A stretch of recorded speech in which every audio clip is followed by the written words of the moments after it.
Chaque heure que tu passes assis, immobile sur ta chaise, c'est une heure où tu détruis ton corps. Et je te dis pas ça pour te faire culpabiliser ou te faire peur, mais bien pour te faire prendre conscience que ton mode de vie, tes habitudes et ton environnement jouent contre toi et t'abîment. Et je suis bien placé pour en parler. Auparavant, je travaillais dans un open space et donc sur 9, 10 heures que je pouvais passer dans les locaux, il y en avait bien facile 7 ou 8 où j'étais assis sur ma chaise sans en bouger. Il y avait toujours une réunion où il fallait se déplacer dans une pièce dédiée et encore c'était là aussi pour s'asseoir, ou bien le fait de se lever pour aller imprimer un papier, aller chercher un verre d'eau ou poser une question à un collègue. Mais ma situation, elle s'est encore aggravée quand je suis passé en full télétravail et que j'ai installé donc mon bureau chez moi. Là, avec des journées allongées et plus aucune raison de me lever, notamment vis-à-vis des collègues, j'ai passé des journées entières assis sur ma chaise sans en bouger devant mon écran. Et à l'époque, j'étais assez surpris du fait que j'ai des douleurs qui ont commencé à se déclarer alors que, à côté de ça, je faisais du sport. Je courais et je faisais de la musculation. Et donc, quand j'ai commencé à avoir mal à la hanche, au genou, à la cheville, je me suis dit, bon, je sais que la sédentarité, c'est pas l'idéal pour le corps, mais je fais du sport quand même. Je ne devrais pas développer ces problèmes-là. Et pourtant, ils n'ont fait que s'aggraver au point où j'ai commencé à en pâtir dans mes entraînements, notamment en course, à volume et intensité équivalente à avant. Je me suis blessé aux articulations dont je t'ai parlé et blessé fort. Mon corps ne tenait plus, alors que pourtant je me disais, mais la journée, je m'épuise pas physiquement puisque je suis assis, et le soir, je vais courir, donc mon corps devrait être content que je le fasse bouger. Sauf que ce que je ne comprenais pas à cette époque, c'est que le sport et la sédentarité ne sont pas des extrêmes opposés. En fait, je faisais une erreur fondamentale qui était de croire que parce que je faisais du sport, j'allais compenser des heures d'immobilisme et de sédentarité assis dans ma chaise. Or, ça ne fonctionne pas comme ça. La sédentarité, c'est pas quelque chose qui se soigne ou qui se compense, c'est quelque chose qu'il faut éviter. Et c'est absolument délétère, notamment pour le corps, comme je l'ai expliqué depuis le début, mais aussi et surtout, et on le sait, quand le corps est affecté, ça finit par toucher le mental. Et moi, dans cette période où j'étais en full télétravail, j'ai commencé à avoir des idées plus noires, à être plus stressé, à davantage ruminer, à être moins bien dans mon corps, dans ma tête. Et à l'époque, j'accusais tous les maux de la terre et je trouvais plein d'explications autres dans mon quotidien. Mais aujourd'hui, avec des années de recul, je peux clairement le dire, c'était pas un problème ni de télétravail en tant que tel, ni d'isolement euh, ou tout autre problème personnel, mais c'était bel et bien le fait de ne pas bouger de la journée, quand bien même le soir je m'accordais une heure et demie d'entraînement, qui me poussait à développer ce genre de pensée.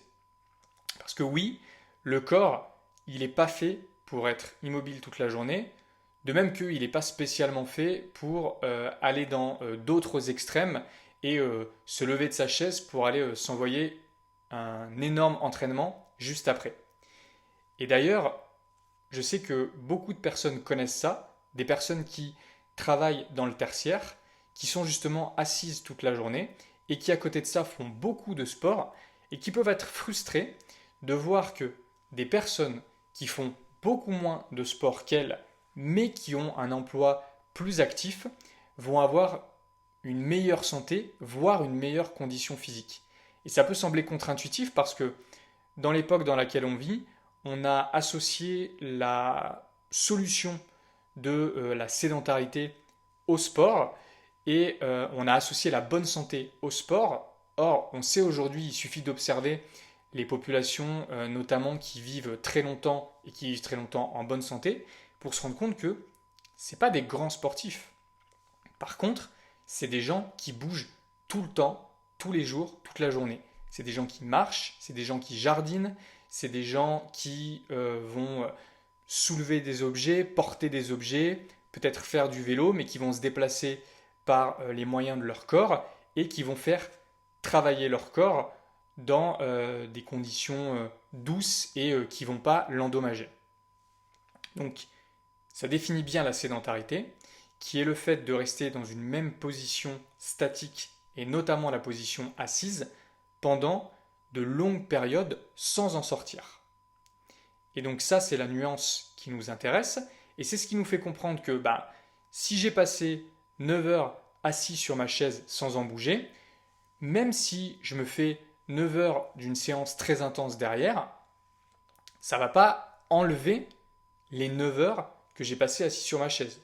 Donc, la sédentarité, ça ne se compense pas, ça ne se guérit pas, ça ne se soigne pas, ça s'évite, purement et simplement. Parce que notre corps, de la même manière qu'il est conçu pour et il a besoin de manger, boire, dormir, respirer, il a besoin de bouger. Et il y a une très belle expression de ça concrète, c'est la gamme de mouvements qu'on est capable d'exécuter. Quand on y réfléchit bien, qu'est-ce qui fait de nous des humains? C'est notre capacité d'adaptation, notamment à notre environnement, et notre éventail de mouvements qu'on a à disposition. On est moins bon que la plupart des autres espèces dans tout un tas de domaines. On est moins bon qu'un poisson pour nager, on est moins bon qu'un félin pour aller vite, on est moins bon qu'un singe pour grimper. Mais par contre, là où ces animaux ils ne savent faire que ce dans quoi ils sont excellents, nous, on est capable d'être très bons dans une variété de domaines.